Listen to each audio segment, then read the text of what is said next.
这是一个繁忙的夜晚，纽约肯尼迪国际机场正面临暴风雨来袭，空中交通管制正尽可能多地安排飞机降落，以免错失最后的着陆机会。在机场南侧的空域，一架由哥伦比亚阿维安卡航空运营的波音707正被困在盘旋等待区，机舱内的149名乘客焦急地等待着降落的机会。时间一分一秒地过去，飞机的燃油也在迅速减少，情况变得岌岌可危。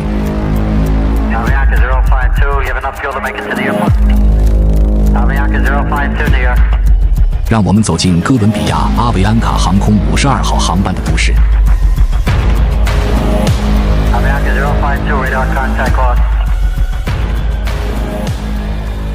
1990年1月25日，一架哥伦比亚阿维安卡航空的波音707刚刚从波哥大抵达麦德林，进行中途停留，准备继续飞往纽约肯尼迪机场。这趟航班编号为阿维安卡航空52号航班，计划搭载149名乘客，预计飞行时间4小时40分钟。本次航班的机长是51岁的洛伊阿诺卡维埃雷斯，累计飞行时长近 1.7 万小时，其中在波音707上的经验约1500小时。副驾驶是27岁的毛里西奥克劳茨，他的飞行经验较少，在波音707上的飞行经验仅64小时。飞行工程师是45岁的马蒂亚斯米亚诺，累计飞行时长超过1万小时，其中3000多小时是在波音707上积累的。直飞本次航班的飞机是一架老旧的波音707，即便是在1990年，波音707也已经算是一款过时的机型。这架有着22年机龄的波音707的自动驾驶仪在前一天已经损坏，且维修人员当天早晨在波哥大无法修复，这意味着机长不得不全程手动驾驶。52号航班起飞前，机组额外加注了燃油，使燃油总量达到了36公吨，以确保有足够的燃油应对航程，并且足以支撑飞机在空中飞行6小时8分钟。这架波音707的发动机安装了降噪设备，是一种安装在喷气排气口上的消音器。当时航空发动机技术已经大幅升级，而波音707上的老旧发动机不仅燃油效率低，而且噪音极大。为了符合全球大多数空域的噪音标准，阿维安卡航空必须给这些老飞机加装降噪设备。然而，这些降噪设备带来了2个额外的问题：一是增加了飞机重量，导致起飞和巡航时油耗增加；二是增加了空气阻力，进一步降低了燃油效率。这些问题将在稍后产生影响。下午3点刚过，机长将飞机对准跑道。短短几秒钟后，这架满载燃油的波音707艰难地升空，开始向北飞往美国。此时正值白天，天气晴朗，机长在手动驾驶飞机爬升到巡航高度的过程中，没有遇到太大困难，最终飞机平稳爬升至35000英尺的巡航高度。而在北方大约1500海里外，天气状况正急剧恶化，一股低气压天气正席卷美国东海岸，导致纽约及周边地区出现浓云、低能见度、大雨和强风。飞行员们早在波哥大出发前就收到过纽约的天气信息，并意识到当时的天气状况已经接近最低降落标准。按照惯例，机组已经选择了备降机场，以防纽约天气恶化无法降落。阿维安卡航空52号航班的备降机场是波士顿洛根国际机场，距离纽约大约180海里。然而，波士顿并不是因为天气更好才被选中的，而是因为它是哥伦比亚至纽约航线的自动默认备降机场。如果机组人员在起飞前仔细检查了波士顿的天气预报，他们会发现波士顿的天气状况同样不适合降落，甚至可能比纽约更糟糕。当地时间下午5点28分，阿维安卡航空52号航班进入迈阿密空域，副驾驶随即联系了迈阿密空管，随后收到指令爬升至最终巡航高度37000英尺。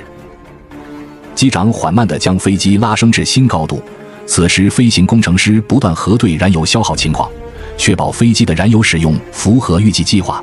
到目前为止，一切运作正常，但飞行员们并不知道，另一场风暴此时正在美国东北部悄然酝酿，而它的影响甚至比恶劣天气更为严重。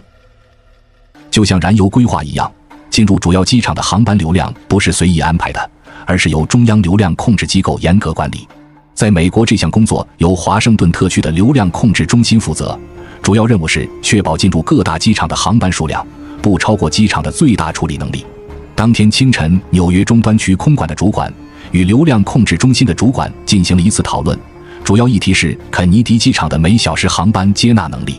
纽约中端区空管的主管提出，在这种天气条件下，肯尼迪机场每小时最多能接受28架飞机降落。但流量控制中心的主管则认为，可以提高30至33架每小时，以避免国内航班在地面延误过长。在压力下，纽约中端区空管的主管接受了较高的降落航班数量，但他们没有意识到的是，由于当天风向的变化，肯尼迪机场只能使用一条跑道降落。结果就是，机场的实际处理能力并不是28架每小时，更不可能是33架每小时，而是只有23架每小时。肯尼迪机场在正常情况下就已经是世界上最繁忙的机场之一，而现在恶劣天气加上航班超载的情况下，空管混乱程度直线上升。各地航班正从世界各地飞往纽约，这种失误将直接导致机场陷入混乱。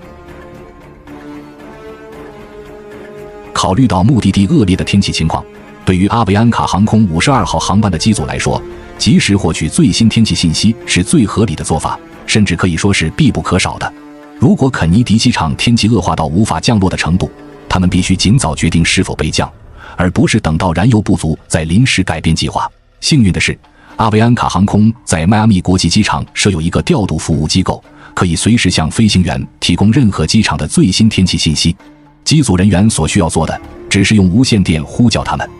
但遗憾的是，当52号航班高速北上飞越佛罗里达州时，机组人员并没有联系调度中心。结果是，此时机组掌握的纽约和波士顿天气信息已经是超过10小时前的旧数据，这些天气信息现在几乎毫无参考价值。尽管纽约空域的拥堵情况越来越严重，天气也不断恶化，但52号航班的机组人员似乎对此毫不在意，依旧毫无准备地继续飞向纽约。这种被动和听天由命的态度在整个航程中持续存在，直到最终抵达肯尼迪机场。当地时间晚上7点前，空中交通管制指示52号航班在弗吉尼亚州诺福克上空进入等待航线。当时飞机距离纽约还有250海里，约463公里，这已经是一个危险的信号。如果此时就需要等待空域放行，那么肯尼迪机场的交通状况肯定已经非常混乱。但即便如此，机组依然没有联系调度服务获取最新的天气信息或肯尼迪机场的延误情况。晚上7点05分，阿维安卡航空52号航班进入诺福克上空的等待航线。机长负责驾驶飞机，副驾驶负责无线电通讯。在航空领域，英语是全球统一的官方语言。如今，所有飞行员都必须具备基本的英语能力，才能取得飞行执照。